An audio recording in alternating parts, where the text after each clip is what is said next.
Okay, so the group stage of the 2021-2022 UEFA Champions League season, well, it kicked off Tuesday with 8 matches. Let's go to those results now and have a look at the 8 matches that started off the program for this season.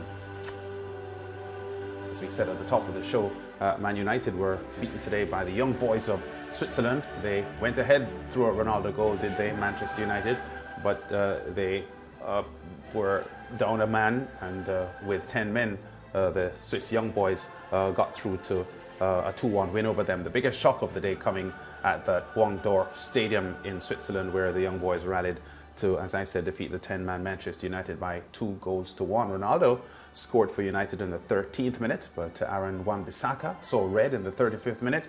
Young boys dictated the second half as Ole Gunnar Solskjaer made several changes, including Bruno Fernandes and Cristiano Ronaldo coming off with 20 minutes to play.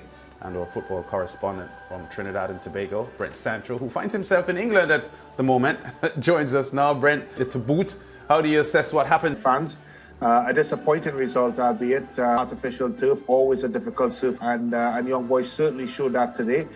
They, with the type of signings that Manchester United put and placed rightfully on Manchester. For Man U, no question about it, though, with the Ronaldo goal early after the league now, and he made things under control.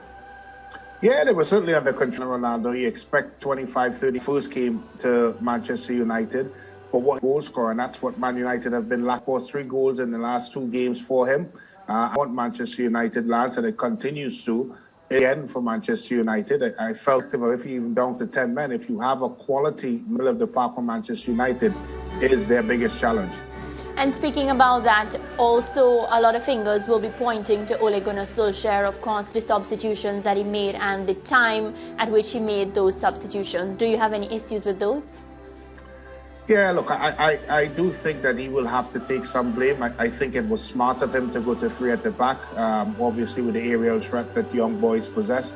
And I think the only criticism I would label at him, you're right, in terms of the timing of the substitution, but also the type of substitution. I think they needed a mobile outlet, and maybe Martial could have come in a bit earlier, but they needed someone, of course, to move forward. But I think his problem is something that he knew before the start of the season, and that's the middle of the park.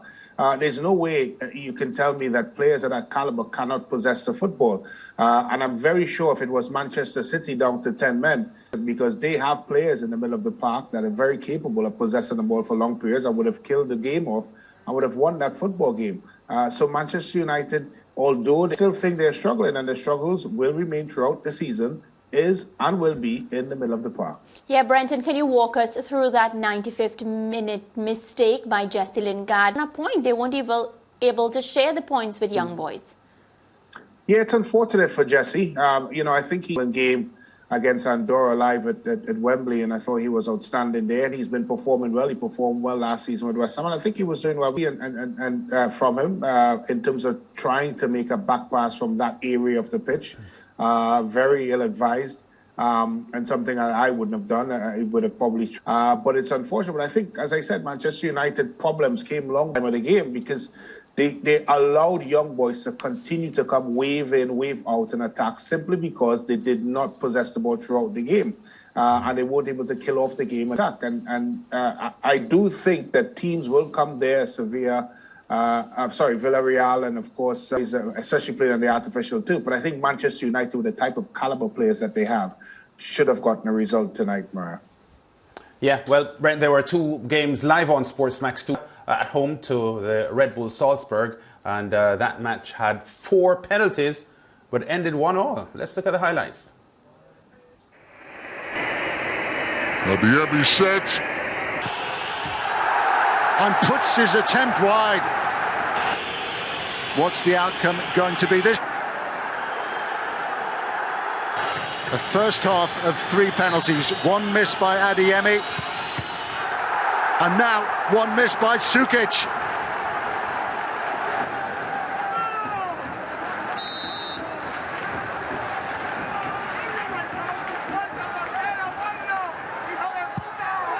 Rakitic for 1-1.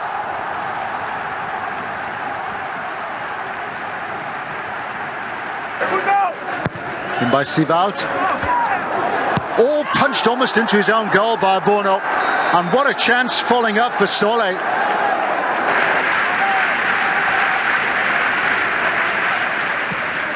Fernanda. The delivery was brilliant. And it was Lamela who was flying in. Hit long again by Koundé. And flicked on by Rafa Mir, but he couldn't find Ocampos, and that may well be Sevilla's last opportunity to emerge with all 3 points, given that they've played the majority of the second half with just 10 men. Yeah, so 1-1 there between Sevilla and Salzburg, and all square in that group at the moment, because Lille and Wolfsburg actually ended in a draw as well. 0-0 the scoreline there. But Brent, we know how the pressure of taking penalties can sometimes play on the minds of players, and always disappointing when players at this level miss penalties, but we continue to see it happening. Yeah, it was certainly an example of how to miss a penalty and how to score it. And we've seen it, of course, during the Euros. Of course, the pressure that players are put under when it comes to kicking a ball from the spot. And we'll continue to see it, because it is a difficult proposition, especially when you're playing in front of so many people and so much is at stake. And, you know, both teams, I think Sevilla has always been consistent when it comes to the Champions League, and they will continue to do so. But it was a disappointing result for them. I know they would have felt that they should have come out with all 3 points from that one. Yeah, and they were at home as well. So, you know, that would add to their disappointment. And they are a solid team that, you know, presented a pretty tidy run in La Liga last year. Yeah, they did provide. It came right down to the wire. They were the informed team last year in La Liga, and I expect them again to challenge again in La Liga again this season, because I think they do present some serious threats from various areas, and I think you know, it relates to defensively. Koundé is a man mountain back there, but Sevilla is a team that on any given day could present some serious problems for any team, and I do have them down in my little pool here, Lance, to come out of that group. I expect them to, despite this draw. I think Salzburg was good value for money there in terms of coming out with the point. But I think Sevilla is the one I think will move on. And it's one of the teams that you don't want to meet in the knockout stages, because, as you know, they could potentially be a banana skin. Yeah, a lot more discussions to come, Brent, on the UEFA Champions League. But as you said, Sevilla would have been disappointed with dropping points there at home. Valuable points early in the group stage, but sometimes these points dropped early can come back to haunt you later on. As we said, still a lot more UEFA Champions League discussion to come on the SportsMax Zone. The defending champions Chelsea among those in the spotlight in our next segment. Back after this.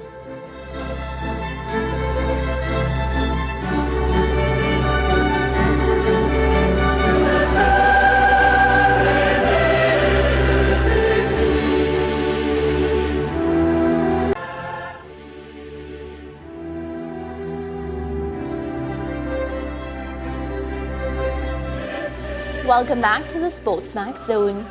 UEFA Champions League Matchday 1 action continues to be our focus on the SportsMax Zone.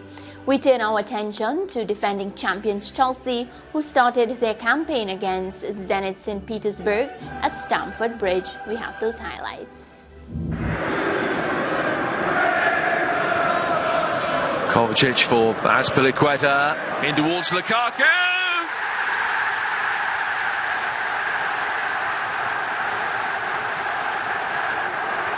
That's the mark of any successful side. When the chances don't come with regularity, it's about having the ability to take one when it matters. That's why they signed Romelu Lukaku, and yet again he delivers. Kovacic. Alonso on, very clever, deft little turn, and adjusted his feet well. The rocket. Zuba's in the middle, and should have scored. And Chelsea might be able to set the seal on the night with a second goal right at the end. Lukaku running as Santos, still he goes. Very good recovering challenge.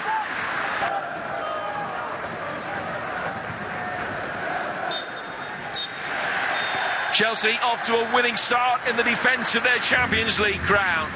They say the best time to strengthen is when you're at the top.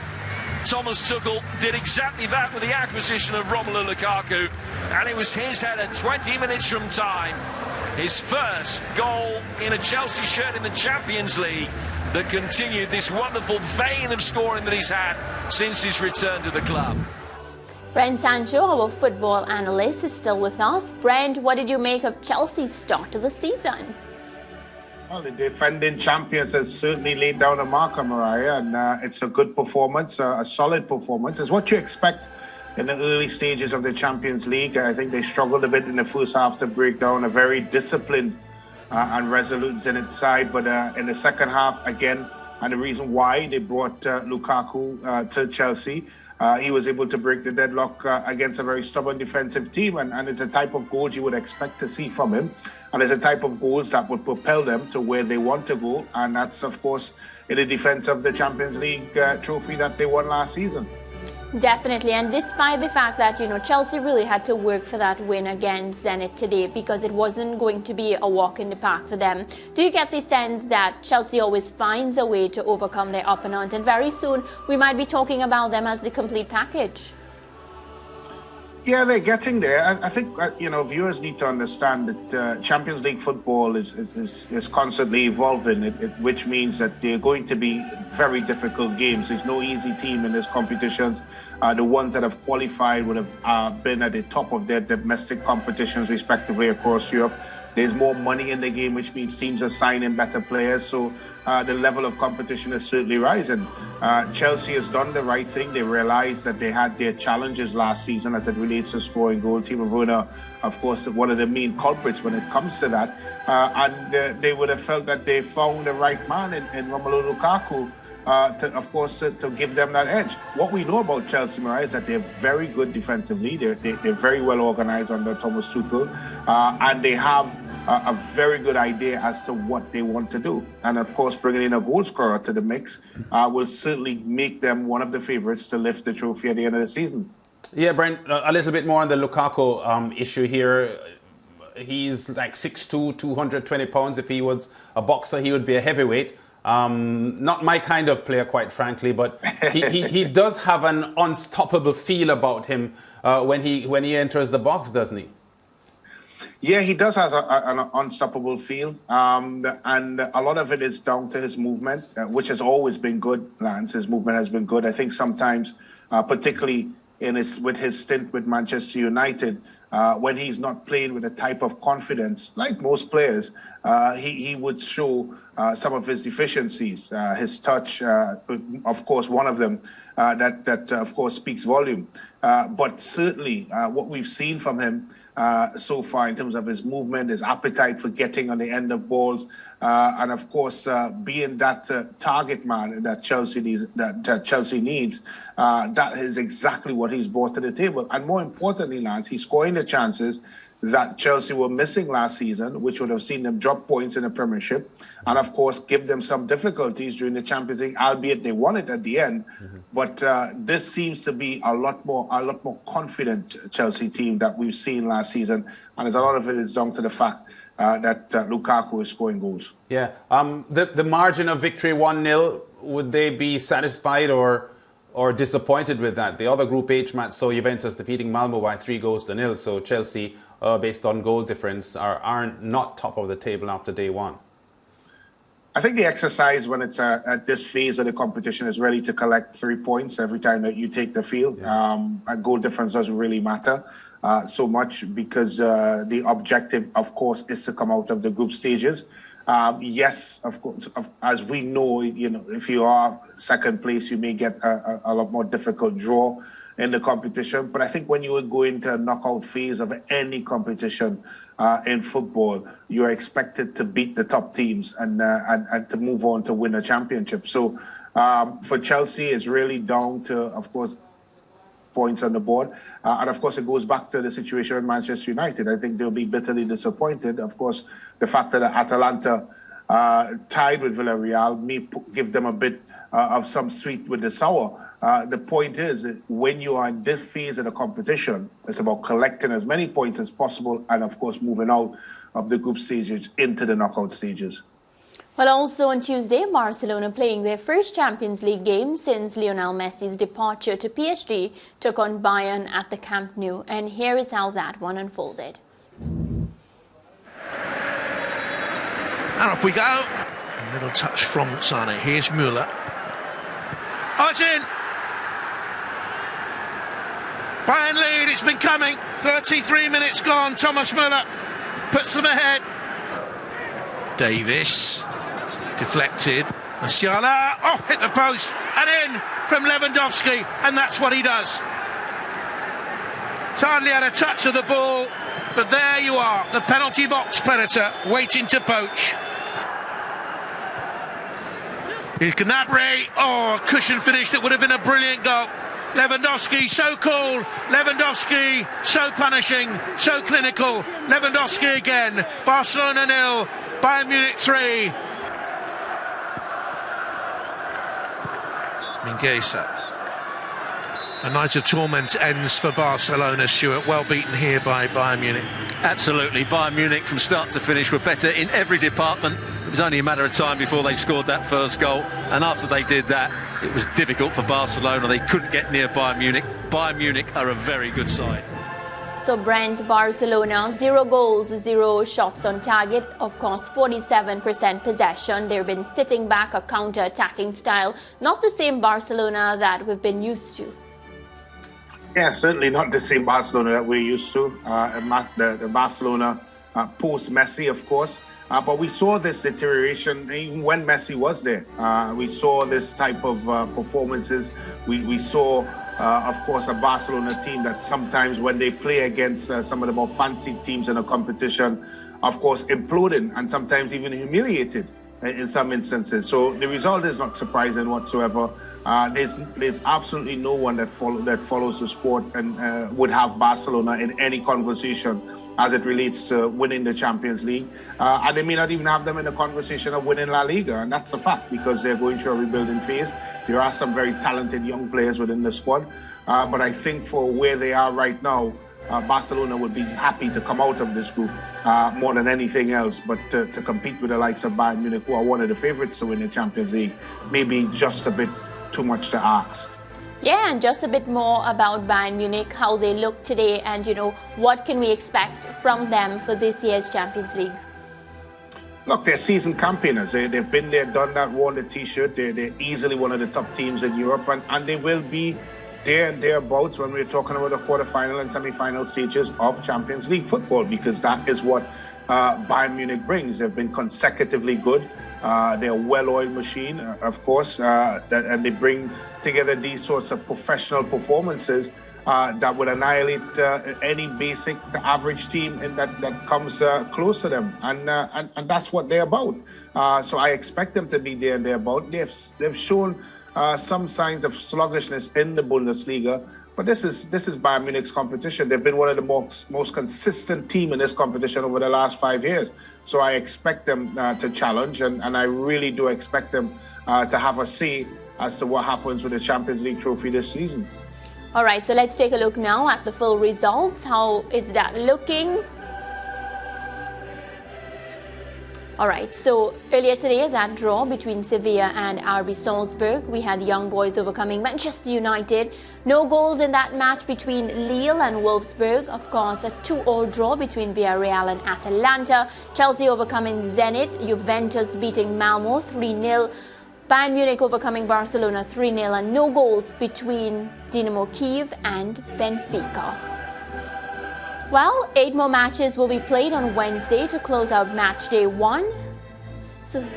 So we have Besiktas against Dortmund. Sheriff will play Shakhtar Donetsk. Inter Milan will be seeing Real Madrid. Atletico Madrid up against Porto.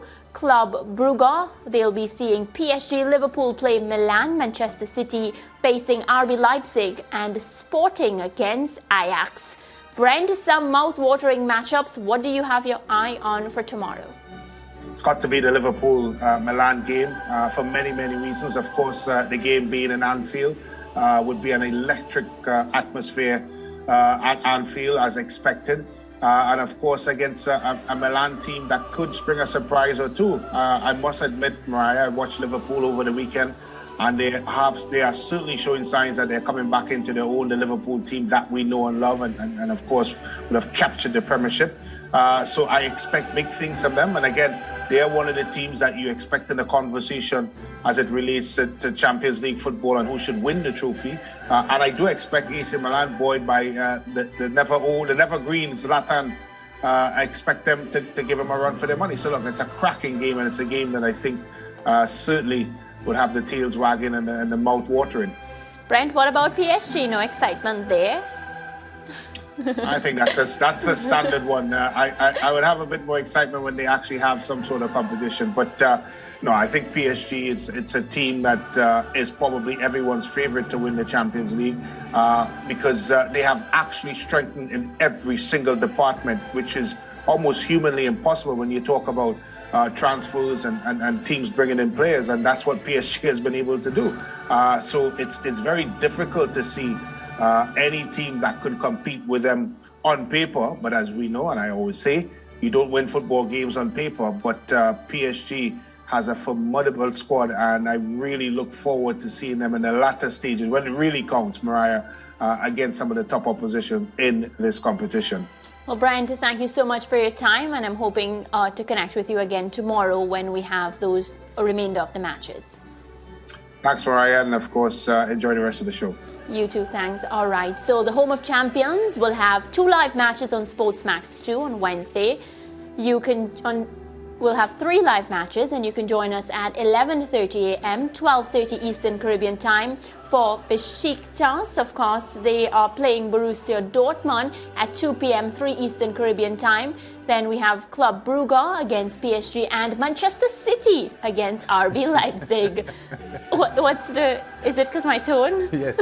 Go ahead. You got very happy when you started talking about Manchester City. No, I didn't realize we had it on our channel, so that's even better for me. Okay, well, still to come on the SportsMax Zone, Caribbean Premier League T20 cricket.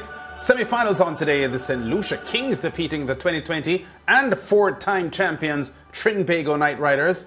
We'll tell you later who they'll play in Wednesday's final. And next, Shelley and Fraser Price in the spotlight after another sizzling run on Tuesday.